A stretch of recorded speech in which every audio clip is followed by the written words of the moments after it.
going on YouTube? You're here with Nate28 and this is another Crossbeats production. So another step up tutorial from the drums tutorial that I did I think it was a week ago actually.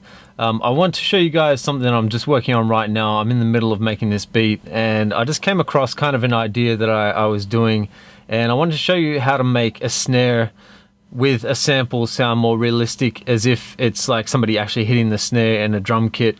There's several different kind of plugins you could probably use to make a sound of a snare, but if you're using, say for example, Machine, which is what I'm using inside of Studio 1.3, that's pretty much what I usually use for my drums. So basically what I wanted to show you was how I kind of came up with this snare, and show you how it fits in and why I did it. So briefly, I'll just play the kind of the start of the beat. So this is just one loop that I'm playing right now, and then I'll just explain the snare and explain how it sounds more realistic and why it sounds that way and stuff like that. So let me just play this for you.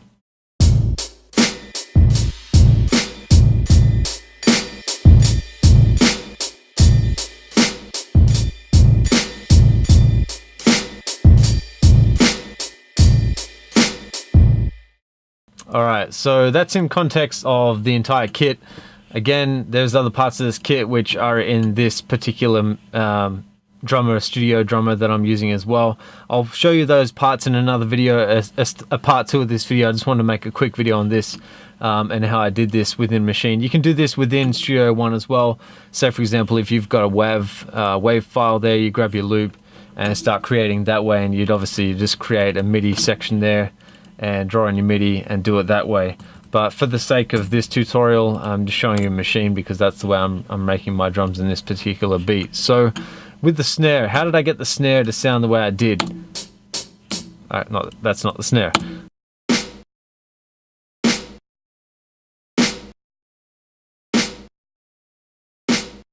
Okay, so the snare itself, when I hit it, sounds kind of real anyway. But when you actually play it, when you hit a snare, obviously there's a part where the stick rebounds, kind of hits off the snare and gives that kind of realistic sort of sound, and especially with the echo and delay and stuff in the room. If you're in a room with a drum kit, you know what it sounds like. It gives you a kind of reverb of the room. You can create a kind of natural reverb by making a similar kind of sound with a delay on the snare. You have to be real careful with doing this though, because timing is pretty much crucial, otherwise you might get phase issues with doing this. But as you can see, if I just zoom in here, I'll just bring this across. This little section here, there's two parts of this snare that I've actually played out. It's not just one section. So if I was to take out, say for example, just delete that for now and just play that first section.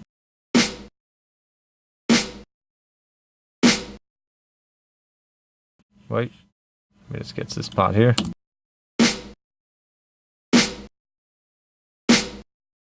So it doesn't sound a whole lot different, but then when I just go back and undo that, let's just play that last section there on the loop. Hopefully it just...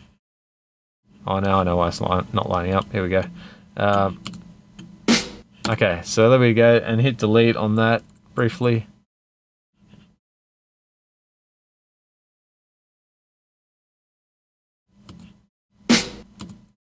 Undo. So it kind of gives that almost a delay-ish kind of sound, but it doesn't really do too much, but you do notice there's a little bit of a change.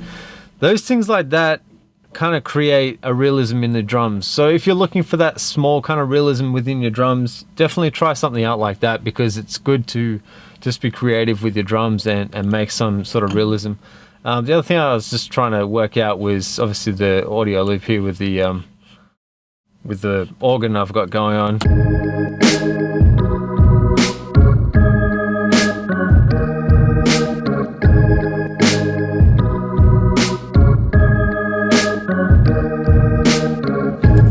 So kind of like that, but what I had sort of planned was to play it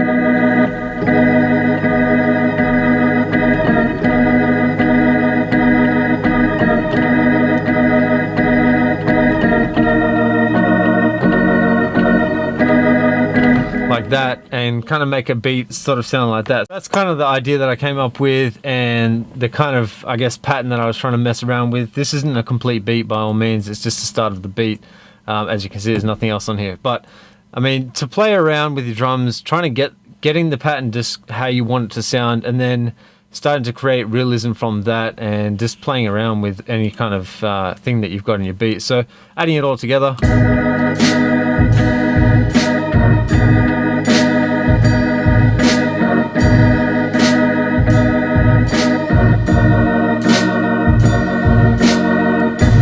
So it's kind of, I guess, like a 50 Cent type thing, but nowhere near completion, obviously.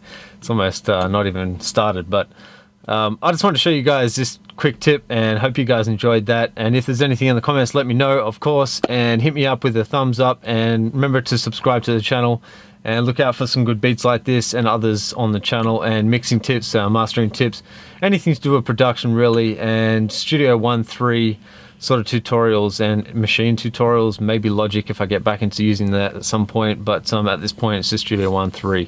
So I hope you guys liked it. Otherwise, peace.